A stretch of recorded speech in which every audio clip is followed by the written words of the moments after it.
ചൂട് കാലമാണ്. ഈ ചൂട് കാലത്ത് എല്ലാവരെയും ഏറ്റവും കൂടുതൽ ബാധിക്കുന്ന ഒരു പ്രശ്നമാണ് മുടികൊഴിച്ചിൽ എന്ന് പറയുന്നത്. ചൂട് കാലമായതുകൊണ്ട് തന്നെ നമ്മുടെ സ്കാൽപ്പിലുള്ള പോഴ്സ് കൂടുതലായിട്ട് വിയർപ്പിനെ ഉൽപ്പാദിപ്പിക്കുന്നു.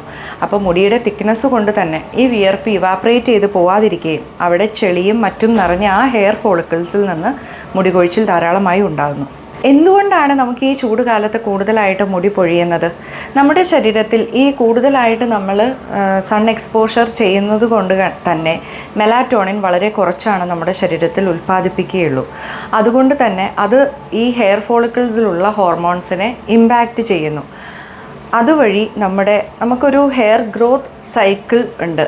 ആ ഹെയർ ഗ്രോത്ത് സൈക്കിളിൽ നമ്മൾ മുടി കൊഴിച്ചിലെന്ന് പറയുന്നത് ഇത്ര ഡ്യൂറേഷൻ എന്നുള്ളതാണ്. ആ ഡ്യൂറേഷൻ ഈ മെലാറ്റോണിനെ അഫക്റ്റ് ചെയ്യുന്നത് കൊണ്ട് തന്നെ ഈ ഹോർമോൺസ് അവിടെ ഇമ്പാക്റ്റ് ചെയ്ത് ആ ഹെയർ ഫോൾ ഡ്യൂറേഷനെ കൂടുതലായിട്ട് എക്സ്റ്റെൻഡ് ചെയ്യിക്കുന്നത് കൊണ്ടാണ് നമുക്ക് ഈ സമയത്ത് കൂടുതലായിട്ട് മുടി കൊഴിയുന്നത്.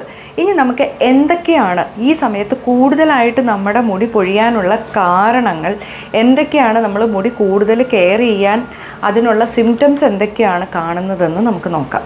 ഈ സൺ എക്സ്പോഷർ കൂടുതലായി അടിക്കുന്നത് കൊണ്ട് തന്നെ നമ്മുടെ സ്കാൽപ്പ് ഡ്രൈ ആവുകയും ഹെയർ കൂടുതൽ ബ്രിറ്റിലാവുകയും ചെയ്യുന്നു.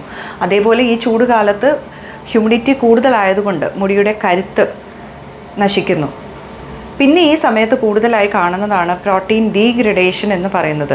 അതായത് ഈ ചൂട് കാലത്ത് നമ്മൾ ഹെയർ കെയർ ചെയ്യുമ്പോൾ കൂടുതലായി പ്രോട്ടീൻ പാക്കുകൾ ധാരാളമായി യൂസ് ചെയ്യേണ്ട ഒരു സമയമാണ്. വീക്ക്ലി വൺസ് അല്ലെങ്കിൽ ട്വൈസ് നമ്മൾ പ്രോട്ടീൻ ഡീഗ്രഡേഷനാണ് നമുക്ക് ഈ സമയത്ത് ഉണ്ടാകുക. അതേപോലെ തന്നെ പിഗ്മെൻറ്റേഷൻ കുറയുന്നു. ഈ ഒരു സമയത്ത് എടുത്ത് നോക്കിയാൽ കൂടുതലായിട്ടൊരു ബ്രൗണിഷ് ടിൻറ്റ് മുടിയിൽ കയറി വന്നതായിട്ട് കാണാം. അതേപോലെ തന്നെ split ends, dandruff, frizzy hair ഉള്ളവരാണ് എങ്കിൽ ഈ ഒരു ചൂട് കാലമായതുകൊണ്ട് തന്നെ ഇത് കൂടുവാനുള്ള ചാൻസ് വളരെ കൂടുതലാണ്. എന്തൊക്കെയാണ് മറ്റ് കാരണങ്ങൾ? ഈ ഒരു സമയത്ത് മുടി കൊഴിയാനുള്ള മറ്റ് കാരണങ്ങൾ എന്തൊക്കെയാണ്? അതായത് നമ്മുടെ പുറമേ ഉള്ള ചൂട് പോലെ തന്നെ നമ്മുടെ ശരീരത്തിലെയും ചൂട് കൂടുന്നു. ആയുർവേദ രീതിയിൽ ഇത് നമ്മൾ പറയുക എക്സസീവ് പിത്തദോഷം എന്നാണ്.